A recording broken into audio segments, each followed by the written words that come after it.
So now we'll talk about how I made the correction to the suspension geometry after I installed the components. So the first thing I did was I took what was called a plumb bob, which is essentially a weighted measure device, and I hung it from my lower control arm points where they connect with the chassis. So as you can see here, I took one plumb bob and I hung it from the chassis most side of the lower control arm. Then I took a secondary plumb bob and I hung it on the lower control arm where it meets the differential, right there. Then I repeated the process with the other side. So as you can see here, I got a plumb bob hanging on that side of the lower control arm, and then I have another plumb bob hanging on the chassis side. And then to make sure that the differential was lined up with the transmission, I went ahead and went into overtime and I hung two more plumb bobs. One from the U-joint carrier of the drive shaft, as you can see here, and then I hung a secondary one on the U-joint carrier that goes into the transmission right there. The next thing you'll do is you'll take a laser level and you'll throw it across the plumb bobs and you'll try to light up the strings. As you can see, I still have this set up from yesterday and I have the ruler already kind of aligned. And it's pretty exact. Once you actually start playing around with it, it's a lot harder than it looks. But as you can see, eventually you can get the laser across both of the plumb bobs. After that, you have your reference point to center. After that, you'll just start building your square and you'll start measuring your right angle in relation to the plumb bobs. So here, I have now measured the plumb bobs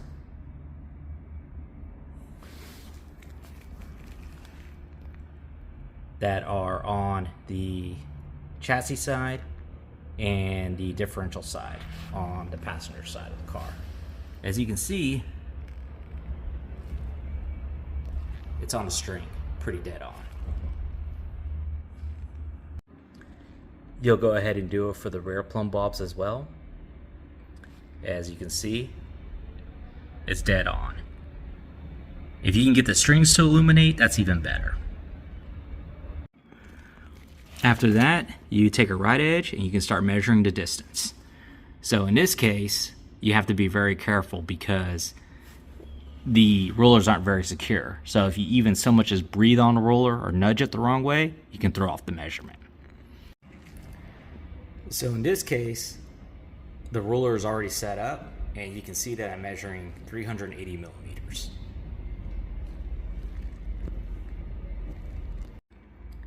Once you have the laser set up, you can then take as accurate as a measurement as you need using the appropriate right edges. Now, as a note, it would make sense and it would help if you had a ruler that was long enough to actually measure the full distance, but as long as you're accurate enough, you can use a secondary ruler and continue on the measurement. As you can see here, the reference point of the measurement is from the tip of this plumb bob to the ground that this ruler is lined up on. Now, you may not be able to see it by the eye, but this has been confirmed by the laser. And then the measurement point for the rear is from this plumb bob to that reference point, which is the corner of the roller, which has also been referenced by the laser. So as you can see here, this distance measures 421 millimeters. So that means that the reference point from here to here is 421 millimeters. If we were to add the distance to the exact center of the differential carrier housing, we would get the actual distance. But since we're just comparing the distance between each other in this reference point to the other side, that's really what we're concerned about. So as you can see, now that I have the other side set up, I've set the rulers up, the straight edges, and now I will measure. So as you can see, this measures approximately 414 millimeters. Even though this plumb bob is moving, we're not really measuring from that because we already have our reference point set up. So yesterday when I did these measurements, I measured a 10 millimeter difference between the right hand side and the left hand side, or the passenger side and the driver's side. Today I measured a 7 millimeter difference. So the difference between today and yesterday, even though I re-replicated it, was only 3 millimeters, which isn't as precise as I'd like it to be, but it's definitely a hell of a lot better than just eyeballing it. So as you can see, I think 3 millimeters is a pretty good range of error. I mean, we're literally talking about 3 of those tick marks. And if I were to take this all down and do it all over again, I'd probably remeasure and still be within 3 millimeters. So it can only get more precise from here. And then as an added bonus, once you have the rollers trued out, you can then shoot the laser onto the plumb bob strings, going from the differential U-joint to the differential spindle into the transmission, and you can see if they're aligned, otherwise known as in phase. And as you can see, where the laser intersects on the rulers, you can see that it is pretty much dead on. Let me get a little bit closer here. Dead on, pretty much. Now, that means that the U-joint and the differential are in phase, which means that the differential is centered up, meaning that I can tighten down that panhard bar and we are good to go. So that's how you do it, guys. If you ever get an adjustable suspension and you need to figure out how to recenter that rear end, this is a pretty good guide. Good luck to everything. Ladies and gentlemen, here's a little bit of bonus footage as I try to figure out how to square up this hub. So what I'm doing is I'm taking the center of the bump stop bolt right there, and I'm going to use that as a 0 point for the hub. So what I did was, again, I used a laser and I got the straight line between the 2 plumb bobs, and then I used my right edge right here to make sure that the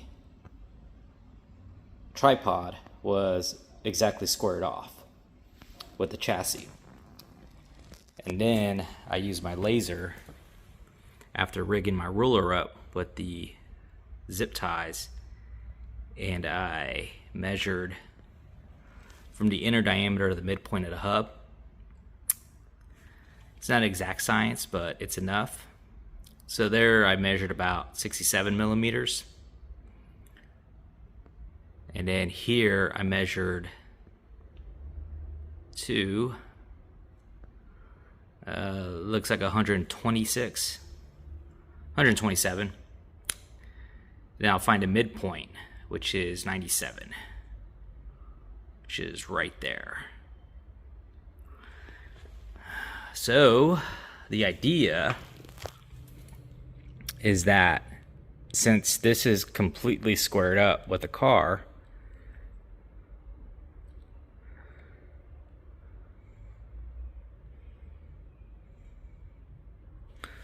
once that bolt lines up with this laser, it will be centered up. So here we go. All right, shouldn't take too much here. Okay. See, up is out. As you can see as I do it, is that doing it? 97? Oh, good grief, I'm an idiot. I actually got to do it the other way. So I got to line this up with the bolt, and I got to move this until it, geez, man, I've been at this too long. Okay, so here we go. Oh, there we go. We're getting some positive movement here. All right, here we go. Whoa, whoo, it moved. It's either binding or unbinding. I don't know what the hell's going on here. Okay, here we go. 95, 96, 97. Boom.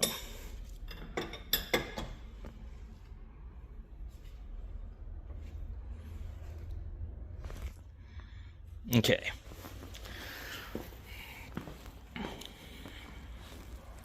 So that's it. It is... Oh, look, it dropped. Huh. It's because the spring's compressing. That's why. I'll be damned.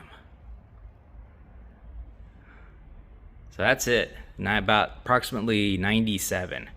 So that should be centered up. So now I went ahead and set it up on the other side. Again, I re-stabbed the rulers using the reference line to the plumb bobs. Now, of course, the reason why you want to have everything squared off is if you just arbitrarily put the tripod down, whatever, you can get this thing to lie to you and pretty much tell you whatever it is you want to say, see or say. But anyway, so now we have the ruler set up. And the ruler is just really like an arbitrary measurement. It's not really meant there to be accurate. Well, I mean, it is accurate once we get the baseline, but it's more there to kind of be like a reference point. So then we just got to re-stab the distance from the inner diameter of the hub. So here we have 60 millimeters, and then we're going to have... we're going to move it over to the other side, which is right there approximately. And it looks like that line is going to be right at 116. So 60 and 116. So now we'll just calculate the midpoint between those two reference points, which back in the day I would have had to use a lot of pencil work, but now I can just ask ChatGPT and it'll do it. And the answer is 88 millimeters. So what we'll do is we'll measure this up on the center line of the bolt. As you can see, there's a little bit of a height variation here. Not sure why, but that's okay. We just need the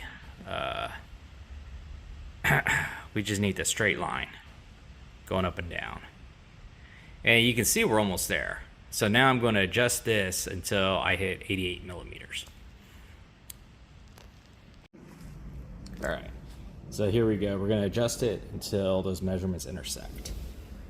And go. Up. It's also good to have the ruler because you know which way you're going with it.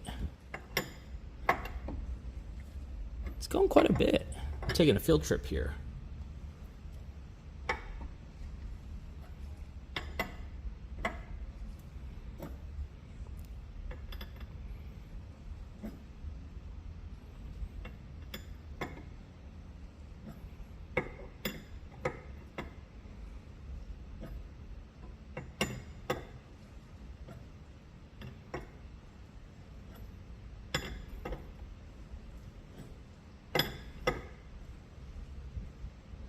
All right, there we go, 88. So that's the midpoint reference. So now that hub should be exactly lined up with the center of the bracket, or the center of the last bolt on the bracket. When the suspension compresses, the differential is going to go up in an arc, and it should hit the bump stop properly. So It's kind of how you do it.